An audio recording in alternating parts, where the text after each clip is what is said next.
Malegaon case की छानबीन में क्या जांच एजेंसियां हुई नाकाम।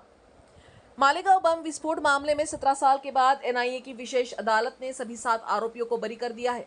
अदालत ने फैसला सुनाते हुए ये कहा कि अभियोजन पक्ष आरोपियों के खिलाफ कोई ठोस सबूत पेश नहीं कर पाया। हालांकि जमीयत ने इस फैसले पर असंतोष जताया। मालेगांव ब्लास्ट केस, एटीएस अधिकारी शेखर बागड़े पर सबूत गढ़ने के आरोप, कोर्ट ने दिए जांच के आदेश। अदालत ने आदेश दिया कि शेखर बागड़े की संदिग्ध हरकत के साथ साथ एक अन्य गंभीर मुद्दे की भी जांच की जाए। कोर्ट ने पाया कि कुछ मेडिकल प्रमाण पत्र जो कथित पीड़ितों की चोटों को दिखाते थे, वे एटीएस अधिकारियों के कहने पर गैर मान्यता प्राप्त डॉक्टरों द्वारा जारी किए गए थे। ऐसे प्रमाण पत्रों को अदालत ने स्वीकार करने से मना कर दिया। रमी खेलने वाले महाराष्ट्र के मंत्री को मिला खेल विभाग, छीना कृषि मंत्रालय। मंत्रिपरिषद में ये फेरबदल ऐसे समय हुआ जब कोकाटे पर विधानसभा सत्र के दौरान ऑनलाइन रमी गेम खेलने का आरोप लगा था। शरद पवार गुट के विधायक रोहित पवार द्वारा सार्वजनिक किए गए इस वीडियो ने हंगामा मचा दिया और विपक्षी नेताओं ने महाराष्ट्र के कृषि संकट के बीच कोकाटे की असंवेदनशीलता की कड़ी आलोचना की। बाइक किसकी, आरडीएक्स कहां से आया, जांच में कोर्ट को मिली वो 5 खामियां जिससे बरी हुए मालेगांव ब्लास्ट के सभी आरोपी। मालेगांव धमाके में इस्तेमाल दोपहिया वाहन पर बम लगाए जाने का आरोप था। एटीएस ने दावा किया था कि वो स्कूटर साध्वी प्रज्ञा ठाकुर का था, लेकिन कोर्ट ने कहा कि उस वाहन का चेसिस और इंजन नंबर पूरी तरह स्पष्ट नहीं थे। कोर्ट ने पूरी जांच में इस तरह की खामियां पाई गई।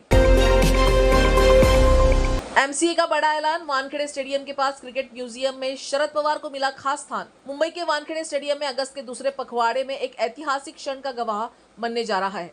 मुंबई क्रिकेट एसोसिएशन यानी एमसीए ने ऐलान किया है कि वानखेड़े स्टेडियम स्थित नए MCA Sharad Pawar cricket museum के प्रवेश द्वार पर क्रिकेट दिग्गज सुनील गावस्कर और पूर्व बीसीसीआई अध्यक्ष शरद पवार की जीवन आकार की प्रतिमाएं स्थापित की जाएगी। ये म्यूजियम अगस्त के दूसरे भाग में उद्घाटित होगा और इसका उद्देश्य मुंबई की समृद्ध क्रिकेट विरासत और उसके महानायकों को सम्मानित करना है।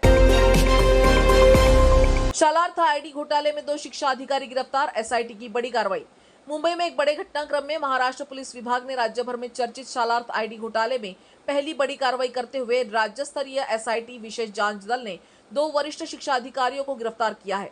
इसमें गिरफ्तारी में अधिकारियों में प्राथमिक शिक्षा अधिकारी सिद्धेश्वर काड़ू से और पूर्व माध्यमिक शिक्षा अधिकारी रोहिणी कुमार शामिल है। इन दोनों पर करोड़ों रुपए की फर्जीवाड़े का आरोप है।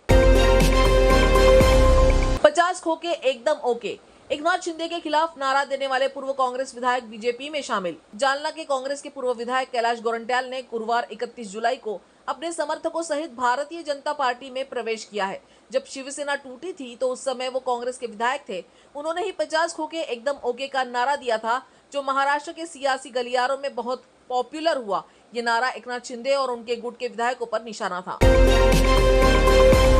महाराष्ट्र को मिला मोदी सरकार का तोहफा, इस रेलवे लाइन का होगा दोहरीकरण। केंद्र की मोदी सरकार ने महाराष्ट्र को बड़ा तोहफा दिया है। मोदी कैबिनेट ने रेलवे को लेकर ऐलान किया है कि छत्रपति संभाजीनगर से परभणी तक रेलवे लाइन का दोहरीकरण किया जाएगा। इस पर 2179 करोड़ रुपए खर्च होंगे। वहीं मध्य प्रदेश के इटारसी से लेकर नागपुर तक चौथी रेलवे लाइन को मंजूरी दी गई है। नांदेड़ में युवती के अपहरण की कोशिश, बाइक पर उठा ले जा रहे थे 2 युवक। महाराष्ट्र के नांदेड़ शहर में एक चौंकाने वाली घटना सामने आई है, जहां 2 युवक दिन दहाड़े एक युवती को जबरन उठा ले गए। नांदेड़ के रेलवे स्टेशन इलाके में यह घटना हुई। 2 युवक एक युवती को जबरन उठाकर ले जा रहे थे। इस दौरान युवती ने विरोध भी किया। मामला सामने आने के बाद नांदेड़ पुलिस तुरंत हरकत में आई और संबंधित युवकों की तलाश शुरू कर दी।